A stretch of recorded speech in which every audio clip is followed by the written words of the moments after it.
All right, guys, so now it's time. Let's get started.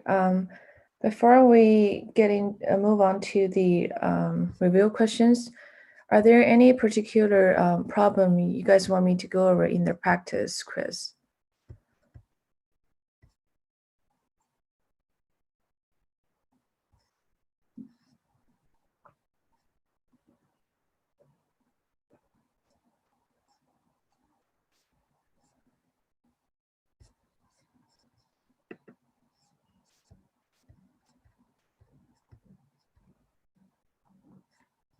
All right. Sure. Since no question in the practice, I can just start the review problem. So the first one is we want to write each of the following sets in a set builder notation. I'm just going to write the problem.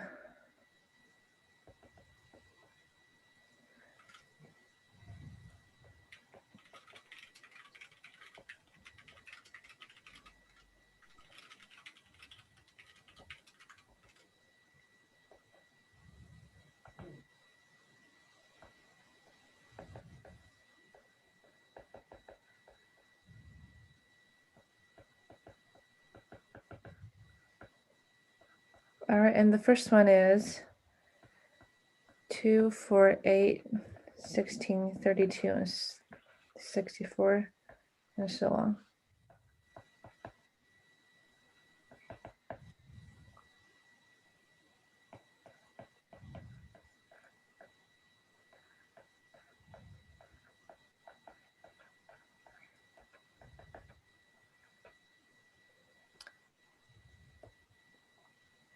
This just means from the negative infinity to negative 6, negative 3, and this is just keep going on. All right, I will give you guys some like 1 or 2 minutes to work on this too, and then we can talk about it.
Okay, anyone wants to share solution on part A? Got 2 to the x such that x is in z plus.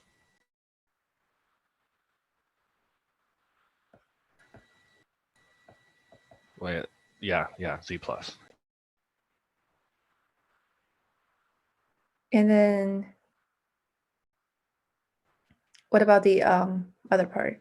2 to the x? Or do you mean b? Like, how would you write that in the set builder notation? I would write open curly bracket 2 to the x colon x in z plus close curly bracket. Mm-hmm. Yep. And yep, that would work. And another an alternative way to write this is that I can say x start from 0, which this one turns out to be 2 to the x plus 1, and x belongs to the natural number. And those two are equivalent.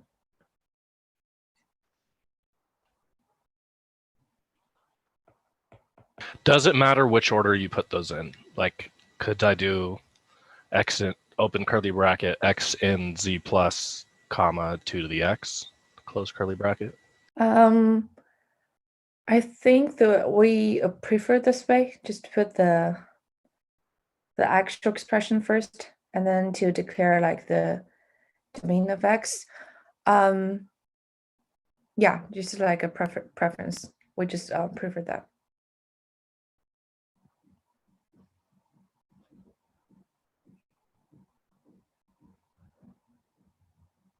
All right, what about part B?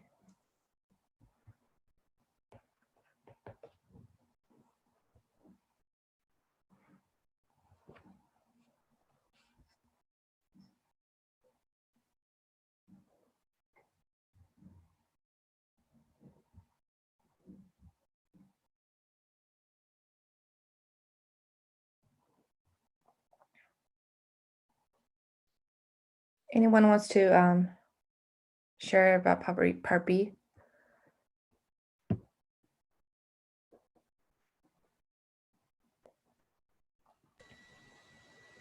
All right, I'll just do it. So somebody in chat posted a suggestion. Oh, okay. So we have B equals to Yes, I'm V. trying to like watch a quiz review session for another class, but I don't know how to mute the TA because they're the host of it. Oh, you're fine.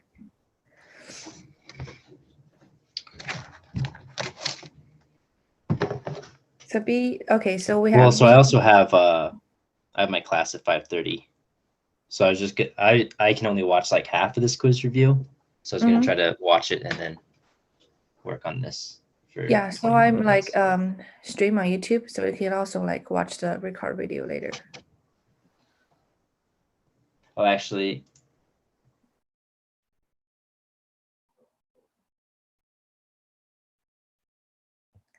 all right, so we have V equals to, yeah, I'm not sure actually. Anyway, so we have V equals to 3n, and n belongs to the all integers. Yeah, that's totally correct. In fact, we don't need to this V part. We can just declare like 3n, where n belongs to all the integers set.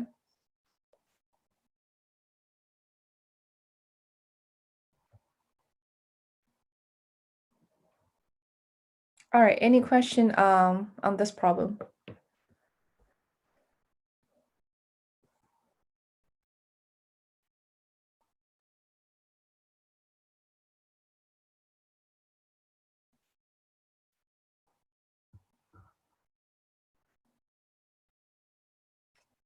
Okay.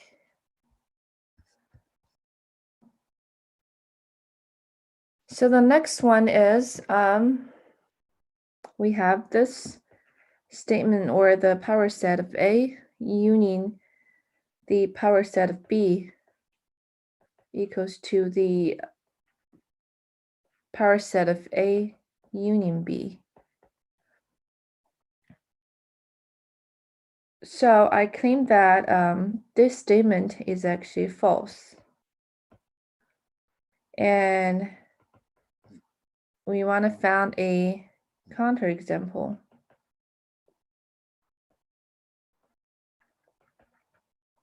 for it.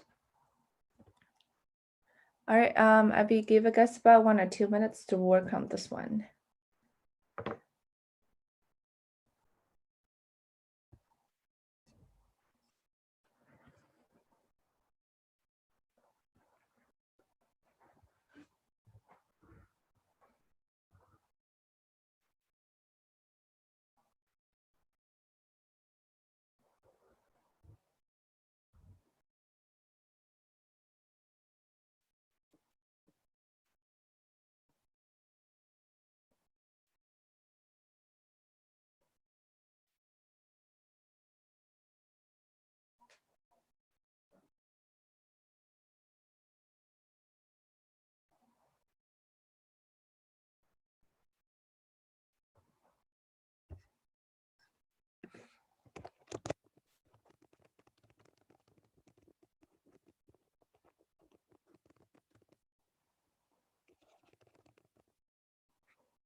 Great, so looks like we already have a counterexample in the chat.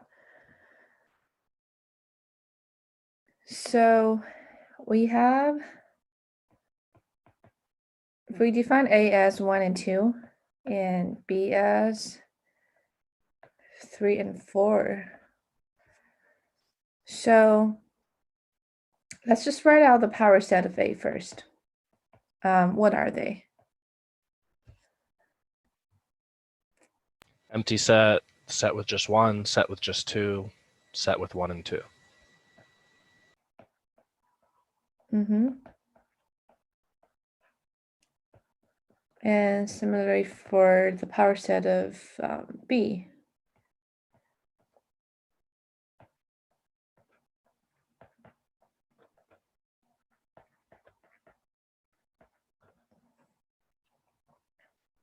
All right, so if we take the union of these two power sets,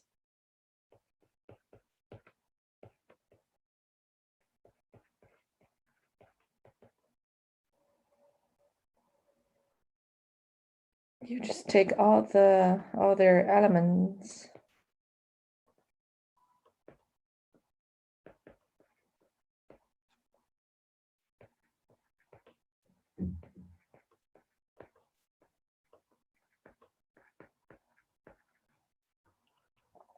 Okay.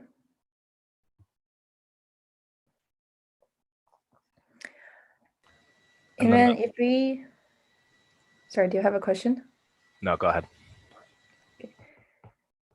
And what about the set A union B?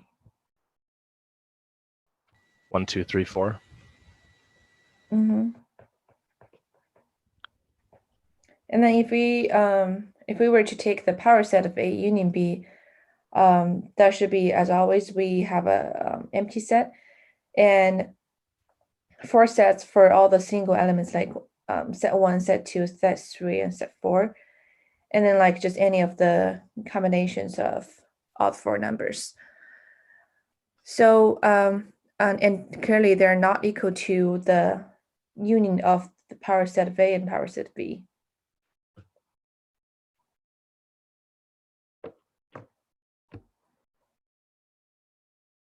All right, any question on this problem?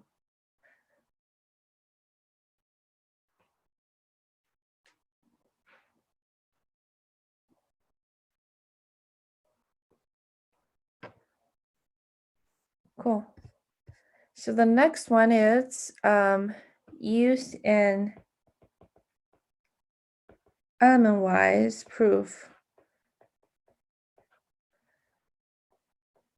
and contradiction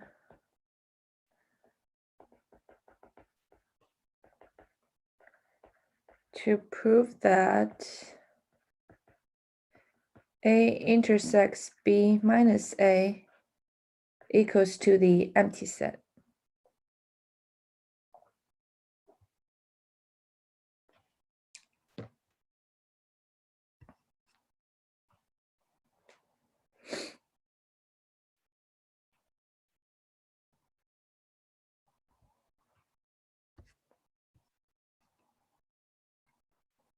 So for this one, you should start with the contradiction statement.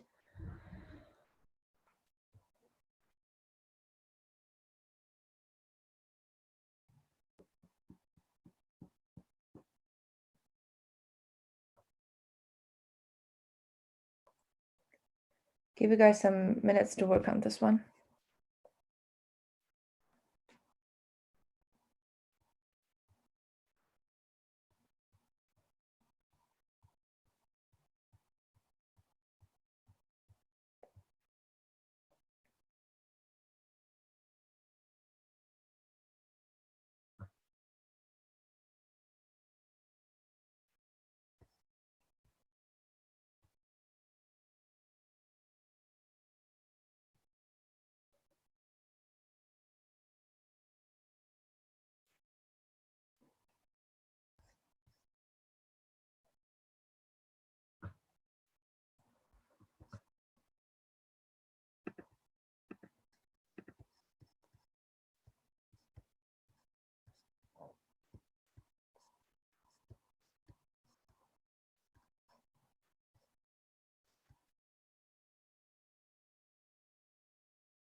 Can we do number 1 on the practice quiz after this?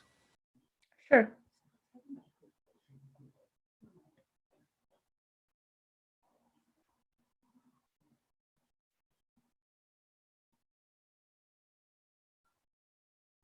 All right, anyone wants to talk about how would you prove this one by contradiction? I said, suppose A intersect B difference A is unequal to the empty set. Then there exists an element X contained in A intersect B difference A. And that's how I started. Mm-hmm.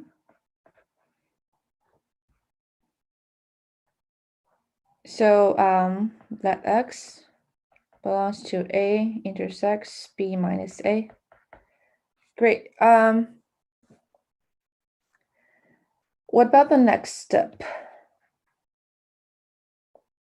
So we already have the X belongs to A intersects B minus A. What does that imply? You can expand out the right side. So X, you can separate it into, that implies that X is in A and X is in B minus A. And then, exactly. and then expand the right side some more. Yep. So by the definition of intersection, we have X belongs to A and X is an element in B minus A. So if we take the X belongs to B minus A and by the definition of set difference, X belongs to must in set B and X is not in set A.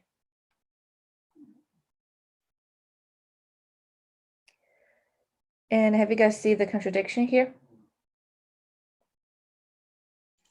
So we have an this element can't be in A, but also not be in A. Yeah, exactly. So we have this like by the definition of intersection, X belongs to A, but right here by the set of difference, X is not in X has not X must be not in A. So a contradiction, and then we can see thus A intersects B minus A equal to the empty set, and you're done with the proof.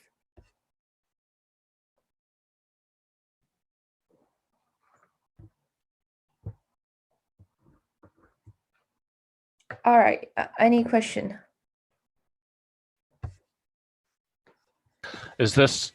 Are these problems representative of the difficulty of the quiz?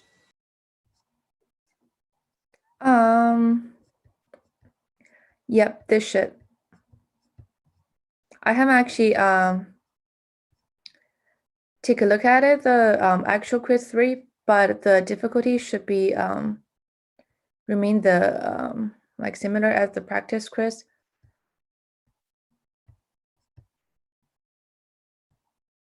And like on this question, on the review questions.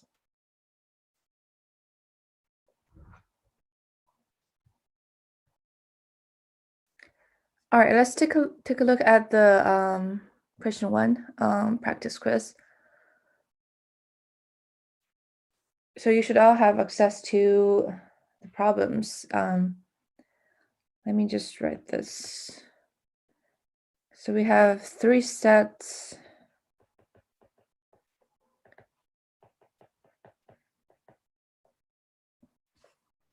Let me.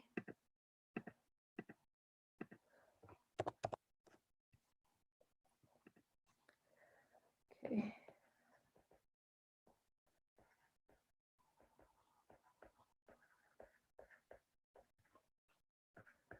Set C. And we want to show that A and B is a partition of C.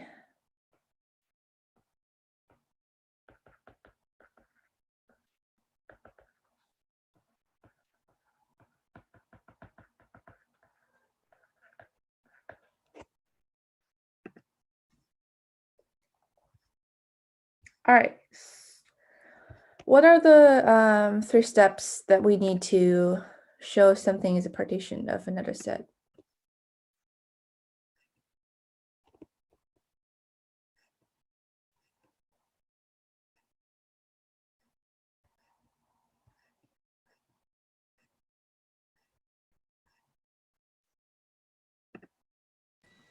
Nothing's empty.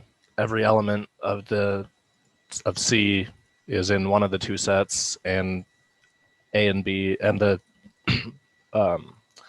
each subset is disjoint. Yep.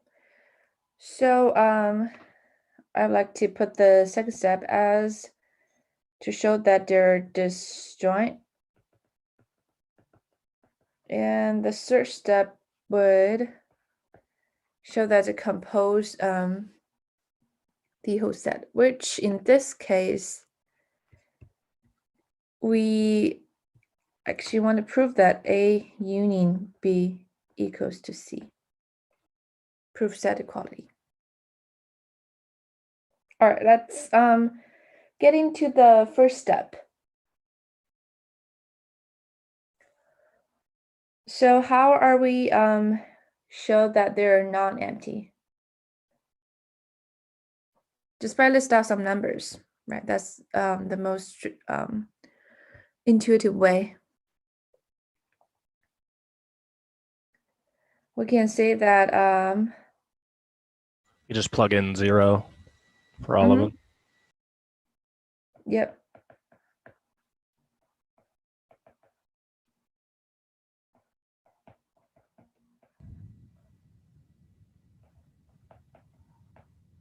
And that's enough.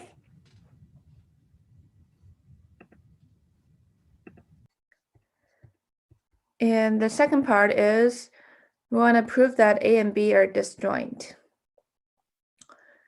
So usually for it's actually like the question we did like the previous question. Show that they're disjoint basically means that A union B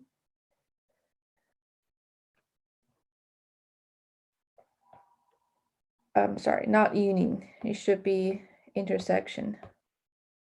A intersects B equals to empty set. And we typically just recommend you to use the proof by contradiction. So we can start with assume that A and B are not disjoint, which they have some common elements.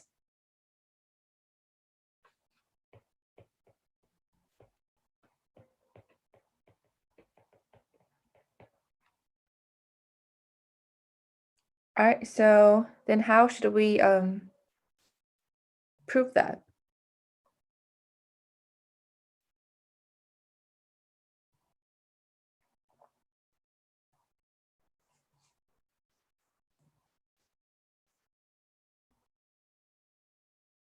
You're still gonna suppose that there must exist some elements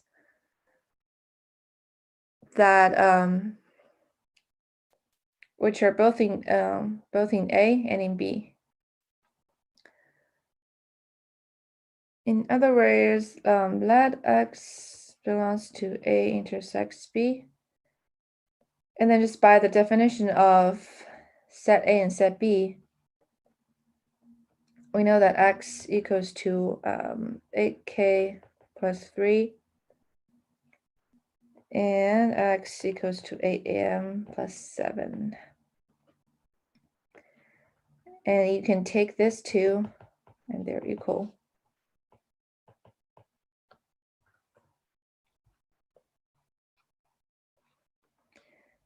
So we can try to move all the variables on one side and all the numbers on the other side.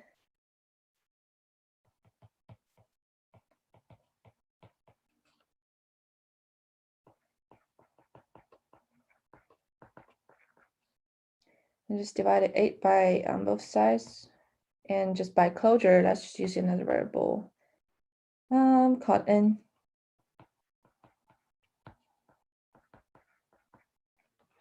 All right, and that's clearly a contradiction. Then you can say thus A and B are disjoint. Any questions so far?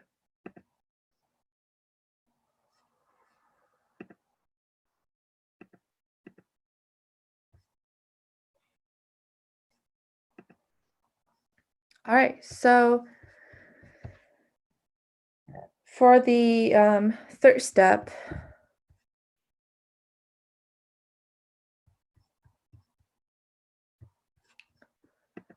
all right, so we want to show that A union B equals C. So how, what are the strategies we're going to prove like set equality?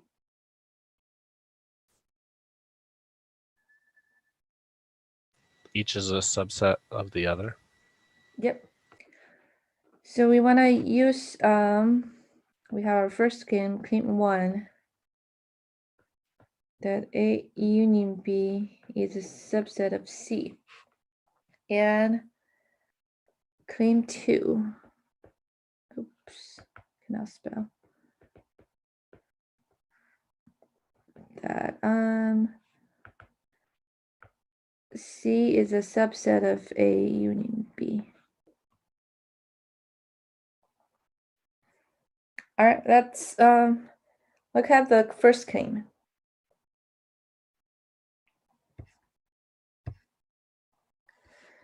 So now the question should become a little bit easier. So we can just let X belongs to the union of A and B.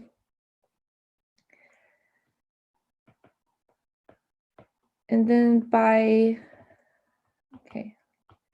the definition of union,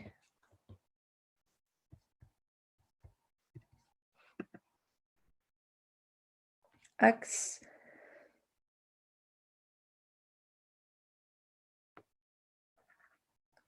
can be in A or X must be in B.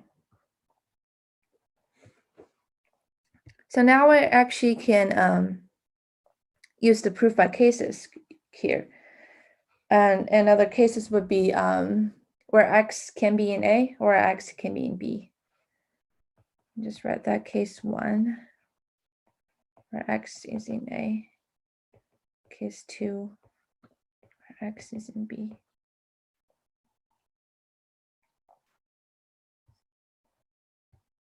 All right, so how would you show it if X is in A?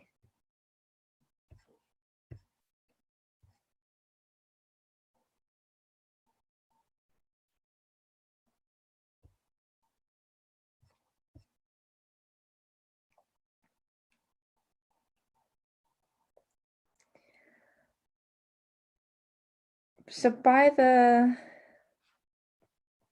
definition of set A, we know X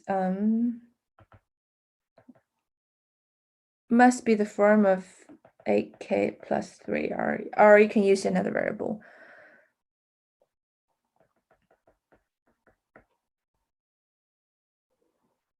And then you basically want to show that it's also in the form of 4 and plus 3.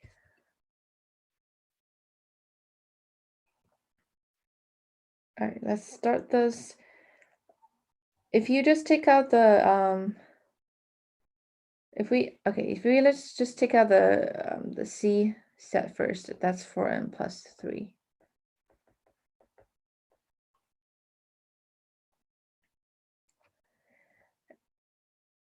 And then the only difference is that right here we can take out the 4, and then that becomes 4 times 2k plus 3.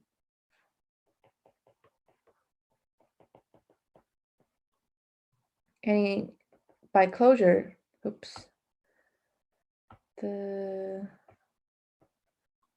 parentheses should be outside. And by closure, that should just equal to some other 4 times, let's say q plus 3.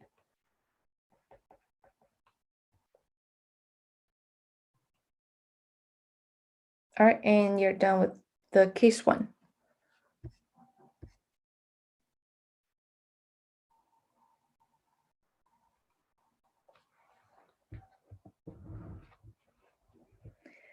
Okay, so the second case is X belongs to the set B, where B is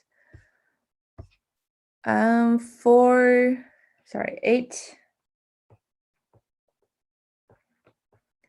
8m plus 7. Okay, and similar as the case 1, it's actually all the similar steps. You're still gonna take out the 4. And by closure, that's just equal to another variable like P.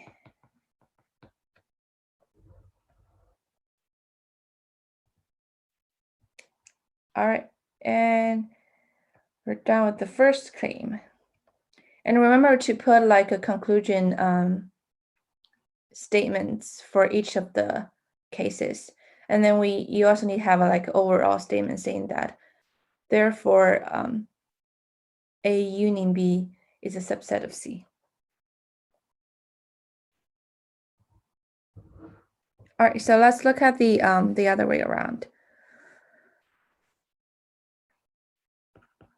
If we let X belongs to C, where X should equals to 4m plus 3.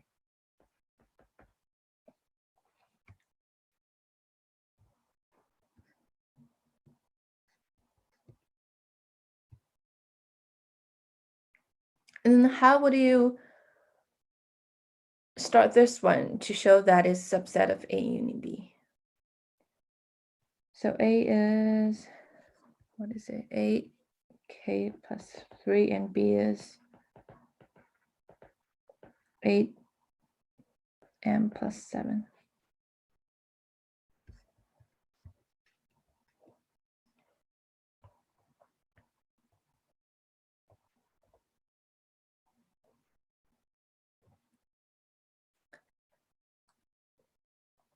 So if we look at the this equation right here, and there's actually it will be hard for us to actually construct like a 8 times in front of the variable. So thus another way to do it is to separate them into cases where using even and odd. So where we could have like a 2 times the variable and then plus 1, or just 2 times the variable itself. Or this case would be the even case, and this is the odd, which will give you the 8 in front of the variable. So case 1, when n is even.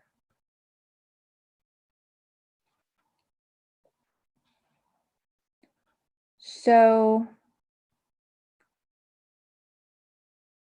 all right, let's just substitute that in. By the definition of even, n is equal to, let's use C.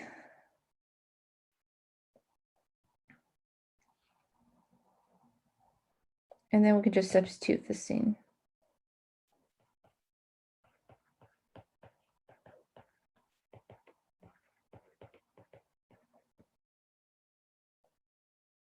All right, and you're actually done with the case 1. Because this is the form of set A. So this actually implies that X belongs to A, and by the definition of union, X must be also in A union B. In case 2, we have n is odd, where by the definition of odd, n equals to 2z plus 1.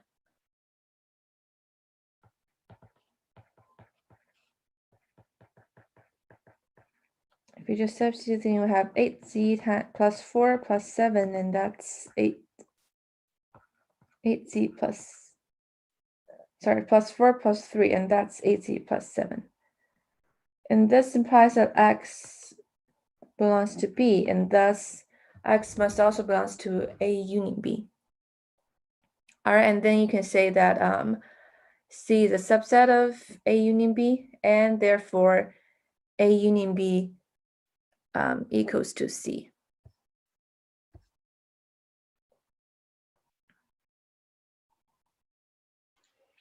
I have a question. Could we go back to the first or the previous page? So that's 8m plus, or can't see it very well. We have that plus 7 at the bottom of the page. Should we don't we have to separate that into plus 4 plus 3? Because we're trying to get it into the form of what the set C specifies its elements to be. You mean like case 2? Yeah, in case 2, when it says 4p plus 7. Yeah, you're right. Sorry about that. We should separate that 7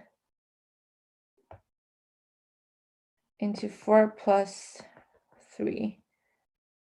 And then if we take out the 4, and then we should have 2m plus 1 in the parentheses n plus 3. Yeah. And then by closure, that's like 4p plus 3. And that should be the form of C. Okay, thank you. Any other questions or on this part? So the proof sets is a partition of data set is a very important topic. So just please make sure to go over this topic and just do some other practice problems on this one. I'm pretty sure there will be one question on the quiz that is about proving partition.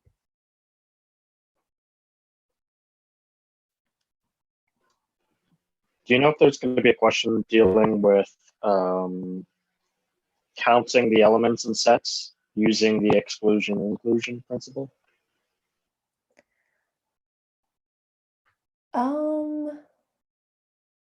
Can you give it like a more specific example? Like,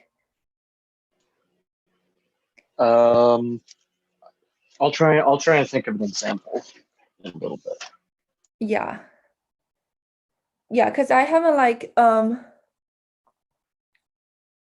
take like the look at the full quiz, but something like for like the proof sets like in this chapter, I'm pretty sure you will have like proof the partition on the quiz, and also like some other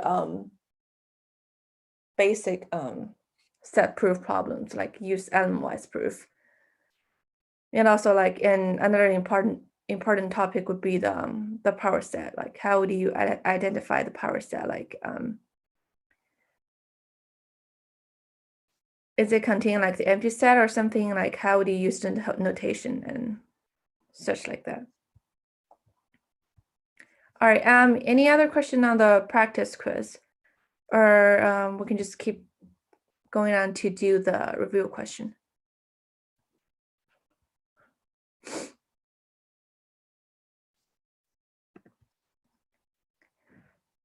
Great.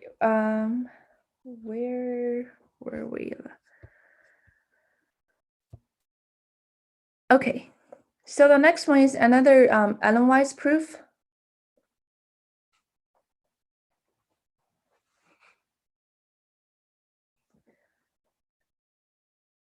If A intersects B equals to A, then the complement of A union B equals to the universal set.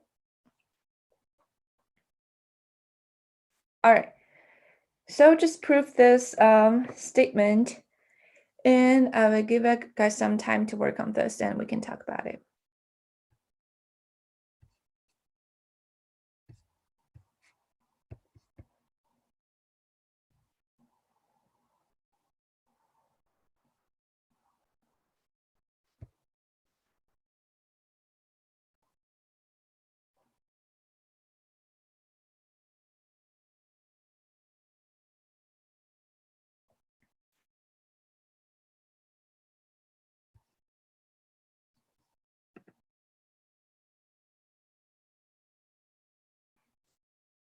I don't think I will post the slides, but you can watch the YouTube video. You should have all the materials.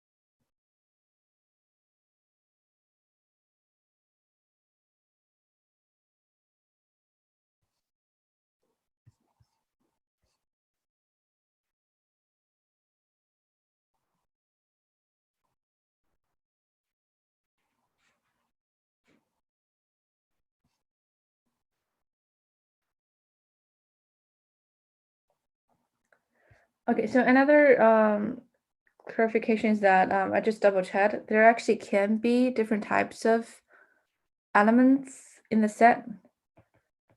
Like if we have a set as 1 and 2, and we can have 2 and 3 in this form. So this is actually a valid set. All right, nothing related to this question, but just want to make sure.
All right, I think we can first write out the structure of this proof.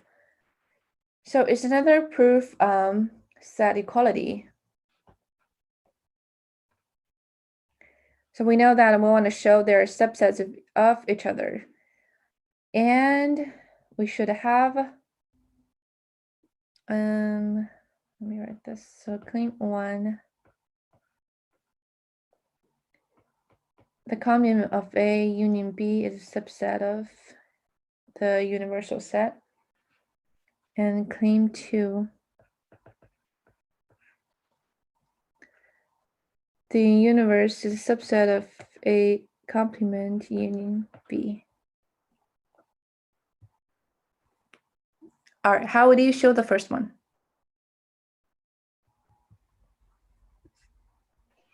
Let X be contained in A complement union B, then by definition, X is contained in the universal set. Yep. And therefore, A complement union B is a subset of U since X is arbitrary.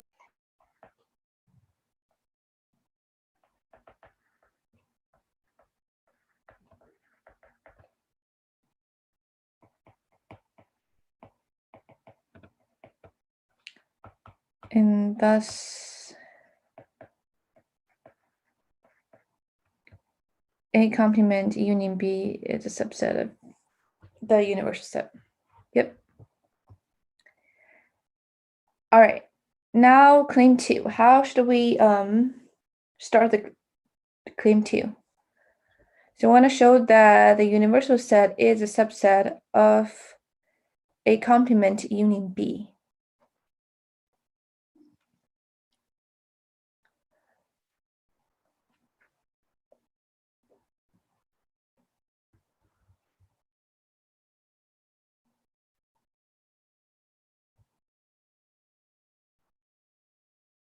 So think about how we do it by cases. So what are the cases that can separate the universal set? that is something related to this part. Like, how would you separate the universal set into what cases? I would separate it into well, I would say let X be, if X is contained in the universal set, the two cases would be that it's in A or it's in A's complement. Yep, exactly. So we can have two cases where X is either in A or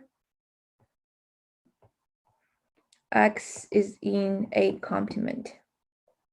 And these two sets should compose the whole universal set. All right, and let's first deal with the case where X is in A. So if X is in A,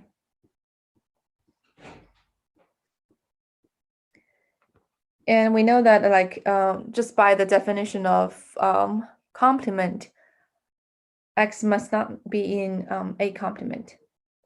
But how can we use the assumption right here that A intersects B equals to A?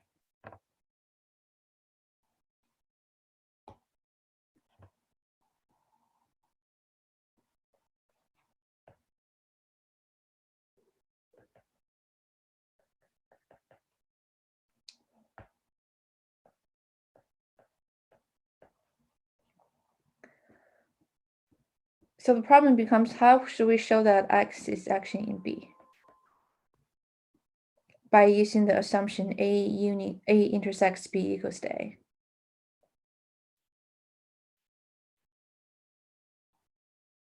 A. Substitution. So since A is equal to A intersect B, then X contained in A is equivalent to saying X is contained in A intersect B. Yep, exactly. Which So then means X is an element of B.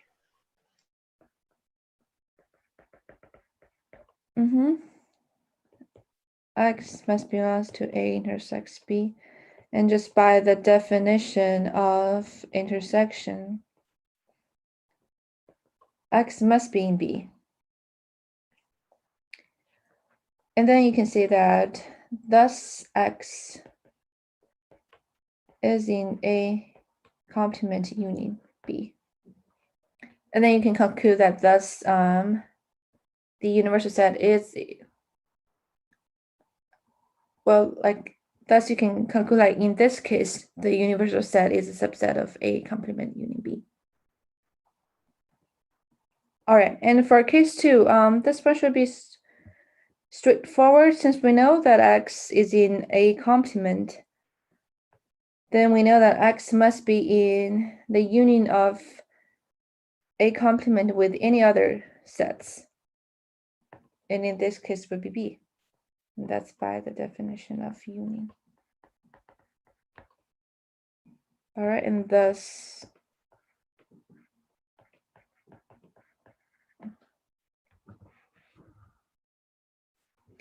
and then you can write like a whole conclusion saying that A complement union B equals to the universal set. All right, any questions?